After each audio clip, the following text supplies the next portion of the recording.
Halo, Assalamualaikum warahmatullahi wabarakatuh. Perkenalkan, saya Satria Ihsan Maulidi, NIM A71190125 dari Prodi PTI. Dalam memenuhi ujian akhir semester praktikum jaringan komputer, sini saya dalam menjelaskannya menggunakan media PPT. Oke, langsung saja kita mulai dari soal pertama, poin A, yaitu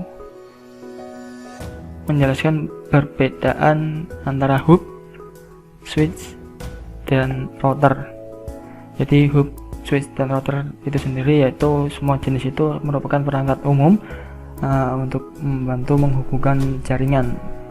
Adapun perbedaannya dari hub sendiri adalah jenis perangkat yang biasa digunakan sebagai titik koneksi untuk berbagai perangkat dalam jaringan lokal atau disebut juga LAN, Local Area Network. Hub sendiri bekerja dengan menerima paket yang tiba di salah satu port dari beberapa port, kemudian menyalin paket dan mengirimkannya ke port lain sehingga semua segmen LAN dapat melihat data. Ini hub. Nah, ketika satu port di hub merespon, semua port lain juga akan menerima respon. Hub sendiri tidak memiliki kemampuan untuk membedakan ke port mana ia harus mengirim paket data. Dengan demikian, semua perangkat yang terhubung akan menerima respon. Kemudian untuk switch, ini merupakan jenis perangkat keras yang menggunakan paket switching untuk menerima dan meneruskan data ke tujuan yang dimaksudkan dalam jaringan. Pada dasarnya switch itu versi hub yang telah efisien dan lebih cerdas daripada hub. Nah, dari mungkin perbedaan terbesar yang paling beda antara hub dan switch adalah cara mengirimkan paket data. Kalau switch alih-alih meneruskan data secara membabi buta ke semua port atau perangkat dalam jaringan, switch itu sendiri mencatat alamat perangkat yang terhubung. Jadi beda dengan hub. Dengan melakukan itu, ia mempelajari perangkat mana yang terhubung ke port mana. Kemudian untuk router, nah ini merupakan perangkat yang paling cerdas ya, paling kompleks dari 3 perangkat koneksi jaringan yang tercantum dalam penjelasan ini. Perbedaan antara hub, switch, dan router. Nah, daripada hanya meneruskan paket data ke perangkat lain dalam satu jaringan, router itu dirancang untuk meneruskan paket data antara 2 atau lebih jaringan serta mengarahkan lalu lintas di antara mereka. Jadi mereka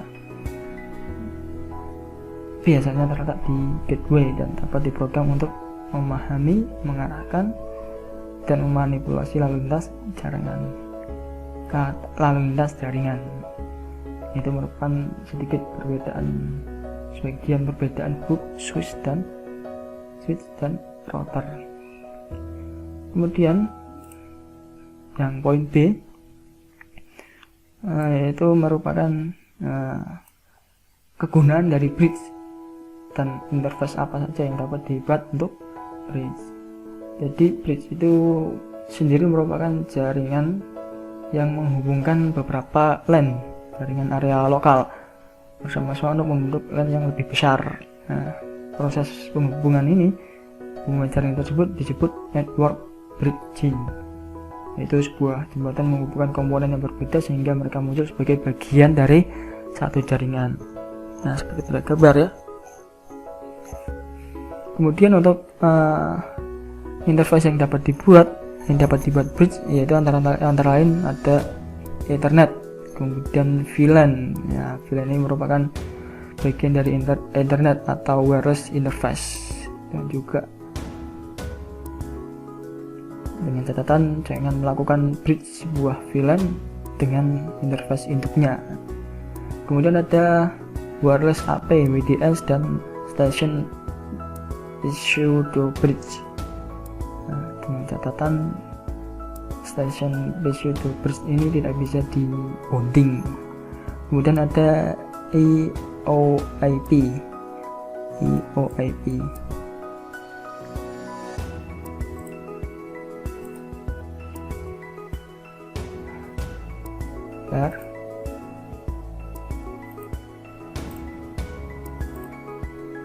Ada EOIP. Kemudian selanjutnya ada PPTP, yaitu selama bisa dilakukan baik di sisi server maupun klien. Nah, kemudian untuk poin C yaitu pengaruh Simple Queue pada kecepatan download dan upload dari jaringan MikroTik. Nah, jadi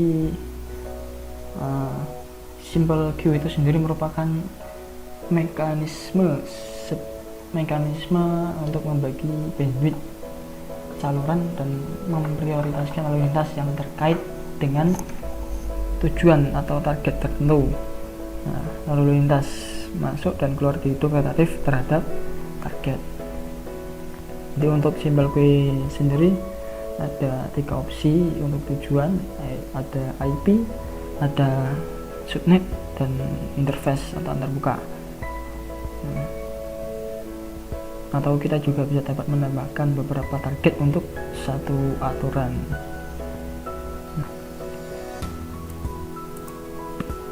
Kemudian terakhir poin D yaitu langkah mengatur router OS agar memancarkan sinyal WLAN dan membuat sistem hotspot login.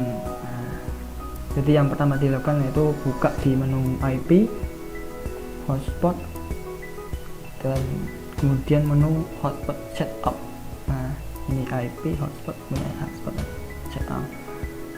Dengan menekan tombol hotspot setup, wizard hotspot akan menuntun kita untuk melakukan setting dengan menampilkan kotak-kotak dialog pada setiap langkahnya.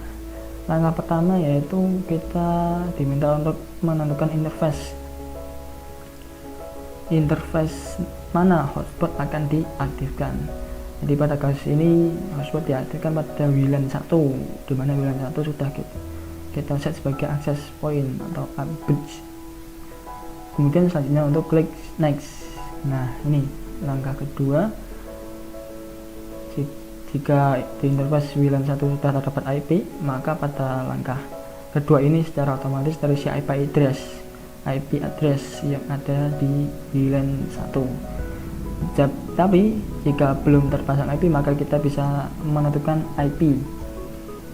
IP-nya di langkah ini. Kemudian klik kita klik next.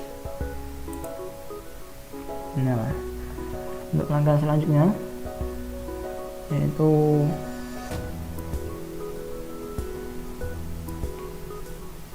menentukan range IP.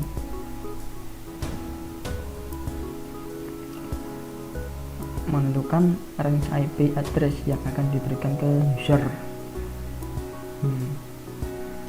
atau DHCP server. Secara default, router otomatis memberikan range IP sesuai dengan prefix atau subnet IP yang ada di interface. Tetapi kita juga bisa merubahnya jika dibutuhkan. Lalu klik next. Kemudian langkah selanjutnya yaitu menentukan SSL certificate. Nah, jika kita akan menggunakan HTTPS untuk halaman loginnya, tetapi jika kita tidak memiliki sertifikat SSL, kita pilih none. Kita pilih none, kemudian klik next. Ini langkah selanjutnya, jika diperlukan SMTP server khusus untuk server hotspot bisa ditentukan, sehingga setiap request SMTP klien di redirect ke SMTP yang kita tentukan. Karena tidak disediakan SMTP server, jadi IP address di sini dibiarkan default. Kemudian klik next. Nah, di langkah ini kita menentukan alamat DNS server. Jadi kita bisa isi dengan DNS yang diberikan oleh ASP atau dengan Open open DNS. Sebagai contoh, kita menggunakan DNS server Google, lalu klik next. Nah, di sini selanjutnya kita diminta memasukkan nama DNS untuk local hotspot server. Jika diisikan, nantinya setiap user yang belum melakukan login dan akan akses ke internet, maka browser akan dibelokkan ke halaman login ini. Di sini DNS name sebaiknya menggunakan format FQDN yang benar. Jika tidak diisikan, maka di halaman login akan menggunakan URL IP address dari WLAN 1. Kemudian untuk langkah selanjutnya itu langkah terakhir, yaitu menentukan username dan password untuk login ke jaringan hotspot kita.